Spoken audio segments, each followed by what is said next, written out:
17th of April 2023 is when Sega, the company that owns Sonic the Hedgehog, proposed a deal to buy Rovio Entertainment, the company that owns Angry Birds. The deal would be completed on August 17th, 2023, and from that day on, Rovio would be owned by Sega.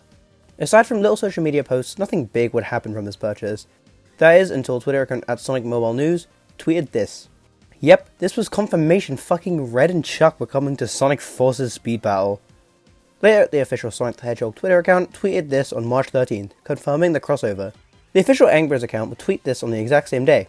The next day, the crossover would be released. It would take over 2 Sonic mobile games, those being Sonic Dash and Sonic Forces, and 3 Angry Birds games, those being Angry Birds 2, Angry Birds Friends, and Angry Birds Dream Blast. We also got part 1 of an Angry Birds X Sonic crossover comic on the exact same day the crossover started. This comic is really cool because it just feels like something straight from 2013, which is obviously a great thing for the Angry Birds franchise. As of this video coming out, part 2 has not come out yet, but I feel like it's probably going to come out near the end of the whole crossover thing, and near the end of the events for all the games, so I wanted to get this video out during the events, not as they're about to end, because otherwise it'd be old news at that point, and no point even making the video. So, once part 2 does come out, you're just going to have to find it yourself. So now, I will talk about what content we got in all of the games, and my thoughts on all of it. Starting with Sonic Dash, we got Red and Chuck added as exclusive legendary characters. Red's first event started on the 14th and ended on the 15th. Chuck's first event started on the 15th and ended on the 16th. From here, the Birds events will be rerun regularly during the next week, and possibly a good chance they may never even come back, so if you want them, now's a good chance to go get them, I guess. But that's not to say they will never come back, because, I mean, Rovio are owned by Sega now, so they could come back any time, I guess, but who knows when the next time they will come back will be. During the character's individual event, their special cards will be around the track, and you must get 150 of them to unlock. Because I have no life, I have managed to unlock both Red and Chuck already. You can also collect 4 Angry Birds special items per day to get a bonus reward. And for some reason it uses the 2010 to 2015 Angry Birds logo instead of the 2016 to present logo that is used for both modern Angry Birds products, aside from classic related stuff, and even all over this crossover. So I have no clue as to why this one instance would use an older logo. If you're smart, you'd know that this is not the first instance of Red and Chuck being in Sonic Dash. Back in 2015, the two, as well as Bomb, appeared in this game in a crossover with Angry Birds Epic. This crossover would obviously use the Epic designs of the characters. In return, Sonic came to Angry Birds Epic for a limited time, and you could play through Seaside Hill and defeat Badniks and Dr. Eggman also for a limited time. If you're not in the know of Angry Birds stuff, you might be like, well, why didn't Angry Birds Epic get a crossover this time around? Why didn't the original Angry Birds game get a crossover? Why didn't all these good Angry Birds crossovers I remember playing when I was younger get a Sonic crossover? Well, the reason to that is because Rovio hates the fans and took down all their good games, including Epic and all the other ones I just mentioned, back in 2019. Back to talking about the 2024 Sonic Dash X Angry Birds crossover for a second, I think Red and Chuck's models look really clapped. They were ripped straight from Angry Birds Evolution and do not look great. Red looks okay, but is a bit low poly. His rolling animation also looks really incomplete, at least to me. Chuck, though, looks great from behind, and his jumping and rolling animation look great too. But when we see his face, ew, he looks hideous. His eyebrows are tiny, and you can barely see them sometimes. It looks so bad. Though I think we can all agree classic and toon designs would have been so much better. In fact, it would have made more sense to use them. No Angry Birds games that crossed over with Sonic use Movie. 2 use Toons, and 1 use Dream Blast, but that's an anomaly in the scenario, and I will explain why later, so let's pretend that Dream Blast doesn't exist for now. So the 2 Angry Birds games use the toon designs, and the promotional comic does too, but the Sonic games and promotional artwork for the crossover uses the movie designs? This makes no sense and is so inconsistent.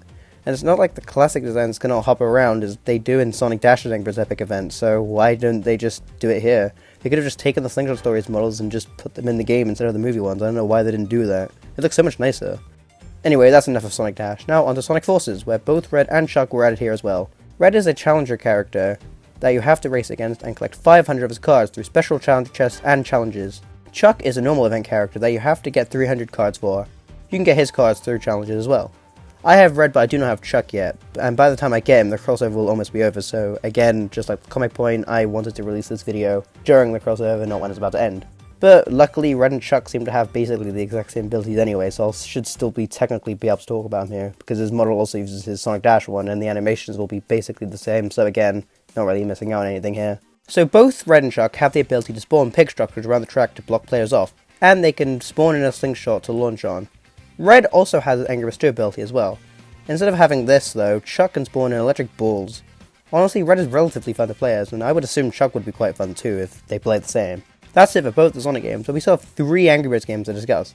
The first one is Angry Birds 2. For this game they added a special Sonic headset. Red is Sonic, the Blues are Knuckles, Chuck is Tails, Matilda was given boobs as Rouge, Bomb is Shadow, Terrence is Big, Stella is Amy, and Melody is Cream, and leveling her up gives her a little cheese too.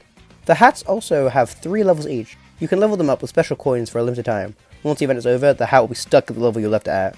Honestly, to me at least, level 2 is a must get, as it makes them look more like the character, but level 3 just adds an extra accessory, so it isn't as needed, but still cool I guess.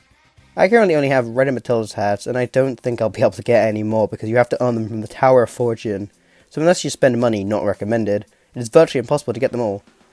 What was also annoying is usually after a hat event is over, you can usually buy them in the shop for 10k pearls each. But they have specifically stated these hats will not be available to purchase after the event is over, which sucks. You can also spend £90 if you want Bomb Shadow hat that badly for some reason, but I very much recommend against doing that. Do not buy this bundle, you're just going to waste your money, please don't. They also added a Sonic Rubber Duck spell reskin for a limited time. Here is a video of it.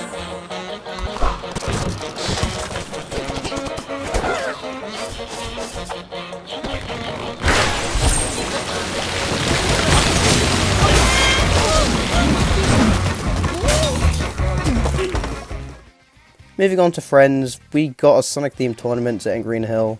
Do you want me to say anything else? It's cool, but not really anything interesting to talk about. The final game is Angry Birds Dream Blast, the most uninteresting one in this whole list, both game-wise and crossover in general. All they added was Sonic's Flash Race, which is a reskin of the usual Chuck's Flash Race event. It behaves no differently to the normal Chuck variant. I did play the game to get first place to see what the reward would be, and all I got was this shit I do not care about. It took me 22 minutes, and that was 22 minutes I spent playing Angry Birds Dream Blast I can never get back. They also gave me this classic Sonic avatar, which I do not know if this was for coming in first place or not. It was a separate button that wasn't there before completing the event, but the message makes it seem like it's setting up the event, so I'm quite confused to be honest with you. Now it's time to talk about how this is the anomaly. This game uses classic Sonic instead of the usual modern, like the other two games. This is because Dream Blast uses baby Angry Birds and classic Sonic is the younger version of modern Sonic, so that makes sense. But what doesn't make sense is how they thought about this, but not the consistency of the classic and movie designs elsewhere in this crossover. I don't know. Anyway, that's it. Subscribe and like the video. Goodbye.